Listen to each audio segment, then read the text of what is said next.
Welcome to dear comrade YouTube channel. ప్రజలు తమ సామాజిక, ఆర్థిక దుర్భర పరిస్థితుల నుండి బయటపడే ఏకైక మార్గం మార్క్సిజం అనేది అనేక సోషలిస్టు దేశాల పాలన ద్వారా రుజువైంది. ఆ దేశాల ఉత్థాన పతనాల గురించి ఉన్న అనేక ప్రశ్నలలో ఒకటి, అభివృద్ధి మందగిస్తుంది అనేది. అంటే అభివృద్ధి కేంద్రీకరణ జరిగి 4-5 కంపెనీల కబంధ హస్తాల్లో జాతి సంపద ఉండాలా? లేక అంత్యోదయం జరిగి చిట్ట చివరి నిరుపేదల వరకు ఫలాలు అందాలా? ఈ అంశం, మానవ అభివృద్ధి, ఆకలి మరియు అవినీతి సూచీలలో అంతర్జాతీయ స్థాయిలో పెట్టుబడిదారీ దేశాలతో పోలిస్తే సోషలిస్టు దేశాలు ఎంత మెరుగైన శ్రేణులలో ఉన్నాయో తెలుస్తుంది. ఇది పెట్టుబడిదారీ దేశాల ప్రజల సామాజిక, ఆర్థిక దుర్భర పరిస్థితిని తెలియచేస్తుంది. ఈ నేపథ్యంలో శ్రమైక జీవన సౌందర్యం గురించిన రోసెటో వాసుల ఆరోగ్యకరమైన జీవితం వెనుక అద్భుత రహస్యాన్ని ఈ పోడ్కాస్ట్ యొక్క డిస్క్రిప్షన్లో ఉన్న యూట్యూబ్ లింక్ ద్వారా తెలుసుకోండి. ప్రశ్నలెన్ని ఉన్నప్పటికీ, ఇదొక్కటే ప్రస్తుతమున్న ఏకైక మార్గం అని చెప్పక తప్పదు. ప్రస్తుత ప్రపంచ పరిణామాలను నిశితంగా అధ్యయనం చేస్తే ప్రస్తుత ప్రపంచం మార్క్సిజం మార్గంలో పయనిస్తుందని తెలుస్తుంది. పెట్టుబడిదారీ విధానం అనేది ఒక దేశ ఆర్థిక పరిస్థితిని దిగజార్చి ఆ దేశ ప్రజలు పాలకులపై తిరగబడేలా చేస్తుందని, సామాజిక, ఆర్థిక స్థితిగతులు దుర్భరమైన పరిస్థితులకు చేరుకున్న వేళ, ప్రజల ముందున్న ఏకైక మార్గం మార్క్సిజం మాత్రమేనని శ్రీలంక ప్రస్తుత అధ్యక్షుడు అనుర కుమార దిశనాయకే ఎన్నిక తెలియచేస్తుంది. పెట్టుబడిదారీ విధానం అంతిమ మార్గం ఆ దేశ తిరోగమనానికి దారితీస్తుందని, శ్రీలంక దేశం ప్రపంచానికి తెలియచేసిన వేళ, మార్క్సిజం మాత్రమే పురోగమనమని అమెరికా ఆర్థిక రాజధాని న్యూయార్క్ నగర మేయర్గా జోహ్రాన్ మంధాని ఎన్నిక తెలియచేస్తుంది. ప్రపంచంలోని అగ్రదేశాల ప్రజలు మార్క్సిజం గురించి ఆలోచిస్తున్నారని తెలియచేయడానికి ఈ ఎన్నిక ప్రత్యక్ష ఉదాహరణ.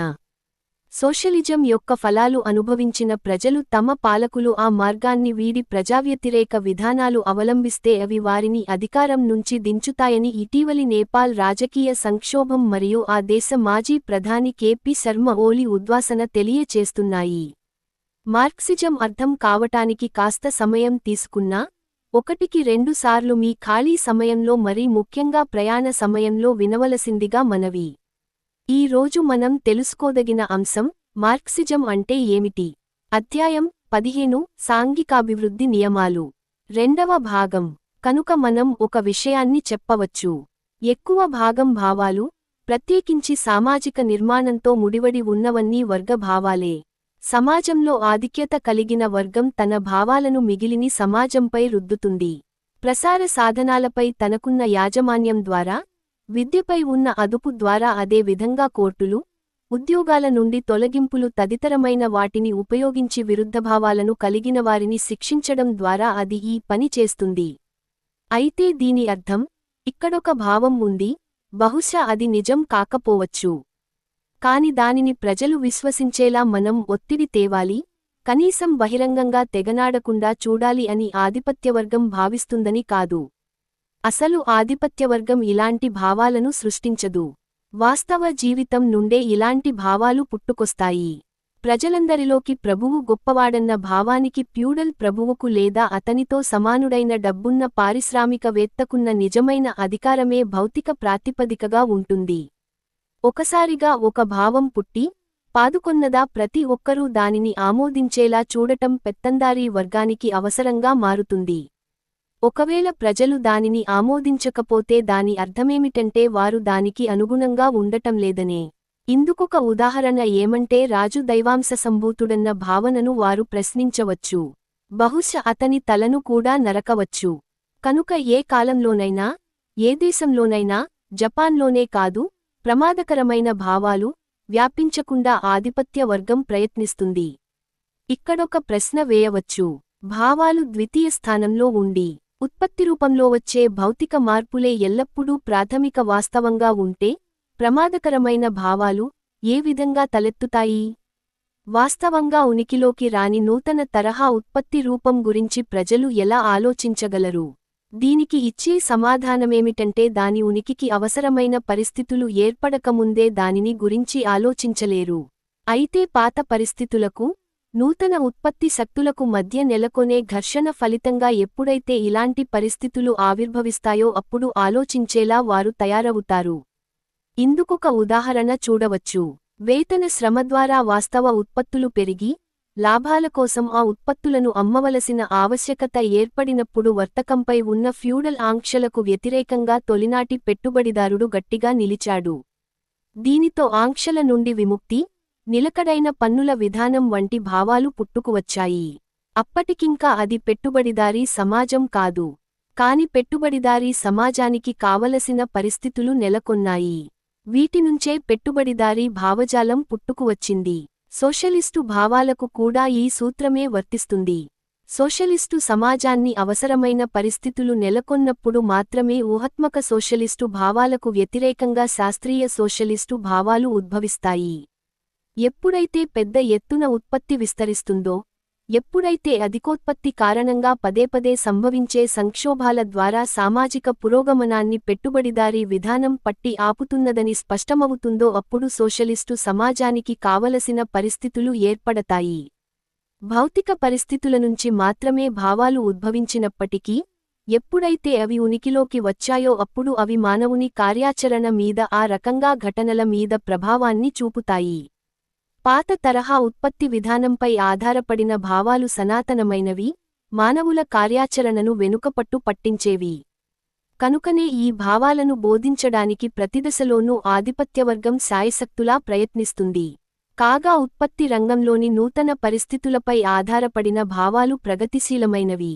నూతన వ్యవస్థ స్థాపనకవసరమైన కార్యాచరణను అది ప్రోత్సాహిస్తుంది. కనుకనే ఈ భావాలను ప్రమాదకరమైనవిగా ఆధిపత్య వర్గం భావిస్తుంది. ఇదే విధంగా అసంఖ్యాక జనులు అర్ధాకలితో మలమల మాడుతున్న తరుణంలో ధరలను నిలబెట్టేందుకై ఆహార పదార్థాలను ధ్వంసం చేసే సామాజిక వ్యవస్థ దుర్మార్గమైనదని తలచే భావన కూడా ప్రమాదకరమైన ఆలోచనే అనటం స్పష్టం.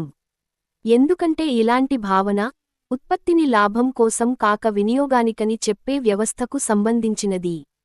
అంతేగాక ఈ భావన సోషలిస్టు, కమ్యూనిస్టు పార్టీల నిర్మాణానికి దారితీస్తుంది. ఇవి నూతన వ్యవస్థ కవసరమైన మార్పు కోసం కృషిని ప్రారంభిస్తాయి. కనుక సమాజాభివృద్ధిని గూర్చిన మార్క్సిస్టు భావన, దీనినే చారిత్రక భౌతికవాదం అంటారు, అనేది భౌతిక నిర్ణయవాదం ఎంత మాత్రం కాదు. మానవుని కార్యకలాపాలను అతని చుట్టూ ఉన్న భౌతిక ప్రపంచమే పూర్తిగా నిర్ణయిస్తుందని ఈ నిర్ణయవాద సిద్ధాంతం చెబుతుంది. దీనికి విరుద్ధంగా మానవుని కార్యకలాపాలు, తన్మూలంగా సంభవించిన భౌతిక మార్పులు అనేవి కొంత మేరకు అతనికి వెలుపల ఉన్న భౌతిక ప్రపంచం నుండి పుట్టుకు వస్తాయి. మరికొంత భౌతిక ప్రపంచాన్ని ఎలా అదుపు చేయాలన్న అతని స్వీయ విజ్ఞానం నుండి ఉద్భవిస్తాయి. అయితే అతడు ఈ విజ్ఞానాన్ని భౌతిక ప్రపంచం నుండి అంటే ఏదైతే ప్రథమమైనదని చెప్పుకుంటున్నామో దాని నుండి లభించిన అనుభవం ద్వారా మాత్రమే సంపాదిస్తున్నాడు. అయితే మానవుడు భౌతిక ప్రపంచాన్నుండి ఈ అనుభవాన్ని ఊహల ద్వారానో లేక పడక కుర్చీలో కూర్చునో సంపాదించడం లేదు. జీవితానికి అవసరమైన వస్తువులను ఉత్పత్తి చేసే క్రమంలోనే ఈ విజ్ఞానాన్ని సముపార్జిస్తున్నాడు. అతని విజ్ఞానం వృద్ధి అవుతూ, ఉత్పత్తిలో నూతన విధానాలను ఆవిష్కరిస్తూ వాటిని అమలు చేస్తున్నప్పుడు సామాజిక వ్యవస్థ పాత రూపాలు అడ్డుగోడగా నిలిచి ఈ నూతన విధానాలు పూర్తి వినియోగంలోకి రాకుండా అడ్డుకుంటాయి. జీవిత వాస్తవాచరణ ద్వారా మానవుడు దీని పట్ల జాగృతుడవుతాడు. పాత సమాజం సృష్టించిన నిర్దిష్టమైన చెడుగులకు, నిర్దిష్టమైన ఆటంకాలకు వ్యతిరేకంగా తొలుత అతడు పోరాటం సాగిస్తాడు. ఆ తరువాత అతడు మొత్తం పాత వ్యవస్థకు వ్యతిరేకంగా సాగే సార్వత్రిక పోరాటంలోకి అనివార్యంగా ప్రవేశిస్తాడు. పాత వ్యవస్థలో ఆవిర్భవించే నూతన ఉత్పత్తి శక్తుల అభివృద్ధి అంతా ఒకానొక దశ వరకు యథాలాపంగానూ, ప్రణాళికారహితంగానూ సాగుతుంది. పాత వ్యవస్థను నిలిపివుంచే ప్రాచీన సామాజిక నిర్మాణ రూపానికి వ్యతిరేకంగా జరిపే పోరాటం కూడా ఈ విధంగానే సాగుతుంది. అయితే నూతన ఉత్పత్తి శక్తులు పూర్తి వినియోగంలోకి రాకుండా పాత వర్గ సంబంధాలు అడ్డుకుంటున్నప్పుడల్లా ఒకానొక దశ ఆవిర్భవిస్తుంది. ఈ దశలోనే భవిష్యత్ను శాసించే వర్గం యొక్క చైతన్యపూరిత కార్యకలాపాలు రంగం మీదికి వస్తాయి. కాగా ఉత్పత్తి శక్తుల అభివృద్ధి క్రమం ఎంతోకాలం యథాలాపంగానూ, ప్రణాళికా రహితంగానూ ఉండదు.